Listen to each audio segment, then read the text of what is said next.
Ok, vous m'entendez là? Oui. Super. Ben, bravo d'être là pour la Palestine. Bravo à tous les signataires de cette belle tribune pour Gaza. Tous musiciens, ou dans le domaine de la musique.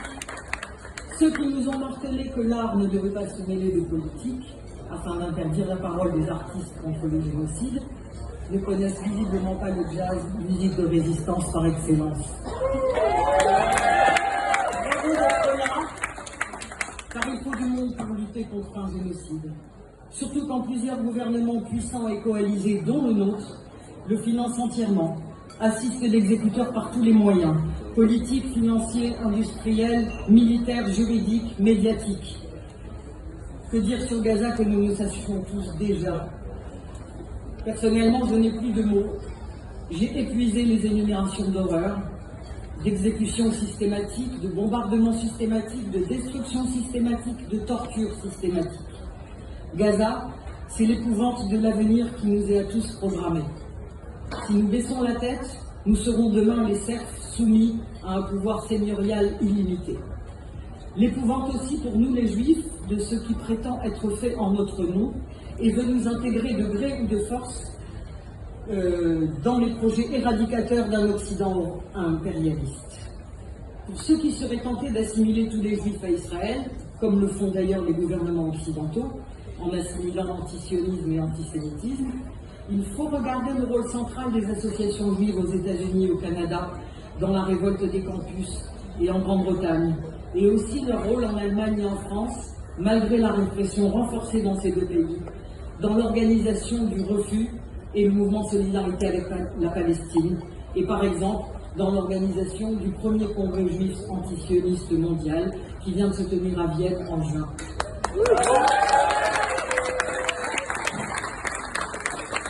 Mais nous sommes encore trop peu, tous, juifs ou non juifs, à nous manifester.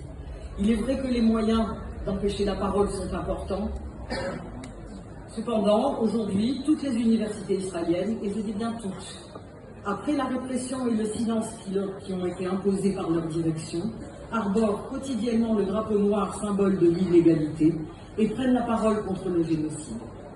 Autant on peut déplorer le basculement de toute une société dans le fascisme, autant annuler les expressions de révolte et de solidarité israélienne, de solidarité israélienne qui montent, serait une erreur éthique, à moins qu'on ne cherche à répondre à l'éradication par une autre éradication. Car ces expressions sont le seul germe de changement radical possible du côté de la population juive israélienne. Même mineure, elles montrent qu'il est possible de se décaler des discours de propagande qui ont infecté toute la société. On constate une véritable hémorragie d'Israéliens aujourd'hui qui quittent le pays pour l'Europe en général. Sont-ils devenus antisionistes ou bien ne supportent-ils juste plus ce qu'est devenu leur pays, leur société? Pour beaucoup, il s'agit juste d'attendre que ça se calme pour revenir et reprendre comme en 40. Et admirer l'expression comme en 40 et ses implications ambivalentes. Repartir comme en 40, c'est repartir en guerre avec enthousiasme, mais c'est aussi recommencer les mêmes erreurs, la même domination coloniale, le même suprémacisme qui conduisent inexorablement à des 7 octobre.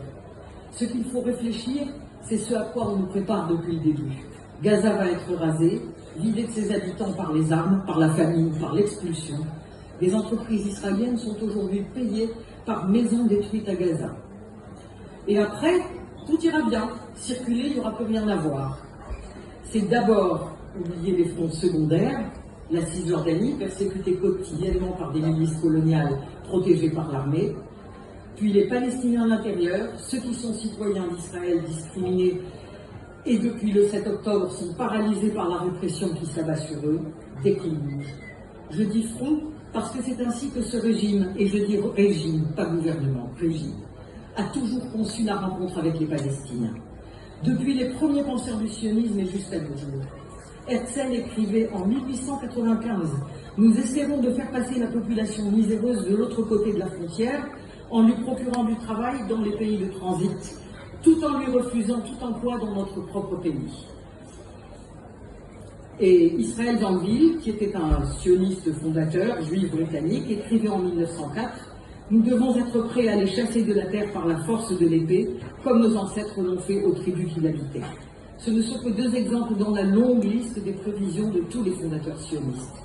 De la Nakba, la grande expulsion, qui n'a pas été réalisée par l'extrême droite, mais par les travaillistes et la gauche des mouvements sionistes d'avant 1948. À l'apartheid, la séparation, promise, attendez, j'ai du mal à retrouver mes lignes, promise et mise en place par des gouvernements travaillistes, et jusqu'au génocide aujourd'hui, pour ceux qui sont restés, tous les gouvernements israéliens du régime sioniste ont activement participé à l'annihilation du peuple palestinien indigène. On ne fera pas l'économie des conséquences et de la réflexion. Cela ne peut se passer comme si de rien n'était. Le régime qui préside au massacre au nom de tous les juifs doit tomber. Et ce régime, bien au-delà de Netanyahou, est celui de l'État suprémaciste juif, c'est le régime sioniste. Le professeur, philosophe, mathématicien religieux Yeshayahu Leibovitz, dans une discussion avec Eyal Sivan, lors d'un film qui s'appelle d'ailleurs Entretien avec Yeshayahu Leibovitz, déclarait à peu près « Ce ne sont pas les victimes qui doivent s'interroger sur leur nature, ce sont les bourreaux. Ce sont les bourreaux qui devront s'interroger demain sur ce qu'ils ont fait et au nom de quoi ils l'ont fait. » Si en France, un régime républicain, on ne comprend plus très bien ce que signifie un État de tous ses citoyens, c'est parce qu'en France aussi, on est en train de nous faire avaler la citoyenneté à deux vitesses, avec des lois contre le séparatisme et autres libellés tout aussi débiles, mais visant toutes ces lois, une minorité nationale soi-disant entristes ou infiltrée. Et ce n'est qu'un début. Le sionisme, émanation de l'Europe impériale, a installé les pratiques coloniales les plus viles en Palestine. Et comme le disait Aimé Césaire, ces pratiques reviennent ensuite en métropole, en un choc du retour. Voilà ce qu'il dit sur le nazisme comme retour des pratiques coloniales en métropole. Et je laisse à chacun le soin de transposer les termes. Et alors un beau jour, la bourgeoisie est réveillée par un formidable choc en retour. Les Gestapo s'affairent, les prisons s'emplissent, les tortionnaires inventent, raffinent, discutent autour des chevaliers. On s'étonne, on s'indigne, on dit comme c'est curieux, mais bah, c'est le nazisme, ça passera. Et en attendant, on espère, et ça nous concerne. Et on se tait à soi-même la vérité, que c'est une barbarie, mais la barbarie suprême, celle qui couronne, celle qui résume la quotidienneté des barbaries. Que c'est du nazisme, oui, mais qu'avant d'en être la victime, on en a été le complice. Que ce nazisme-là, on l'a supporté avant de le subir. On l'a absous, on a fermé l'œil là-dessus, on l'a légitimé, parce que jusque-là, il ne s'était appliqué qu'à des peuples non européens. Et plus loin, il rappelle l'action coloniale, l'entreprise coloniale, la conquête coloniale, fondée sur le mépris de l'homme indigène, est justifiée par ce mépris, tend inévitablement à modifier celui qui l'entreprend. Que le colonisateur qui, pour se donner bonne conscience, s'habitue à voir dans l'autre la bête, s'entraîne à le traiter en bête, tend objectivement à se transformer lui-même en bête. C'est cette action, ce choc en retour de la colonisation qu'il importait de signaler. Dans le grand mouvement de décolonisation et des indépendances du tiers-monde, il y a une décolonisation qui n'a pas été faite, celle des colons, ce qui nous vaut aujourd'hui la colonialité du monde que nous connaissons. Les puissances coloniales, la France en tête, ont littéralement recyclé leur colonialisme dans leur métropole et dans leur vision impériale du monde. Sans décolonisation du régime sioniste et de ceux qui jouissent des privilèges du colonialisme en Palestine, il n'y aura qu'une reconduction empire de ce qui se passe. Et cette reconduction rejaillira aussi sur nos sociétés en choc en retour, sur tout ce qui sera possible, sur tout ce qui sera permis. À propos, j'ai oublié de le dire en tête, mais je le dis tout de suite, nous sommes le 30 juin, et le 30 juin 1960, c'était l'indépendance du Congo, un pays où la colonisation belge a tué 10 millions de personnes. Je crois que ça vaut le coup de le rappeler. Voici un extrait, et je vais en finir avec ça, voici un extrait de l'appel au boycott académique et culturel d'Israël.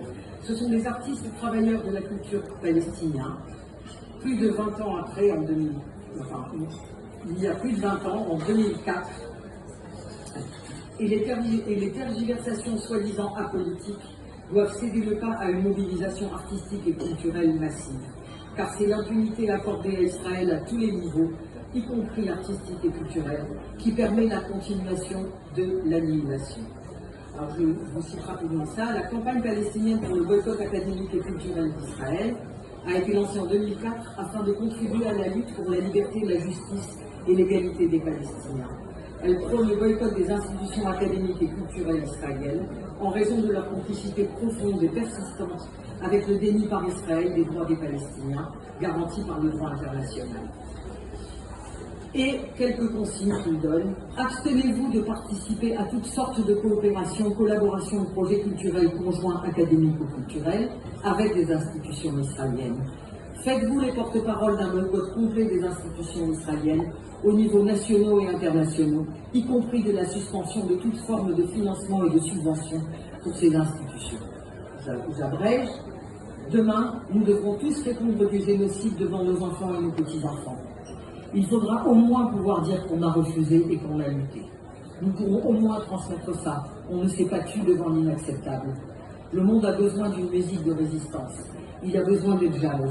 Alors prenez vos trompettes, vos saxos, vos clarinettes, vos percussions, vos voix, et venez dans les manifs pour la Palestine et jouez le jazz de la résistance et de la liberté. Jouez pour qu'on vous entende jusqu'à Gaza. Et la prochaine manif, c'est le 5 juillet. Merci.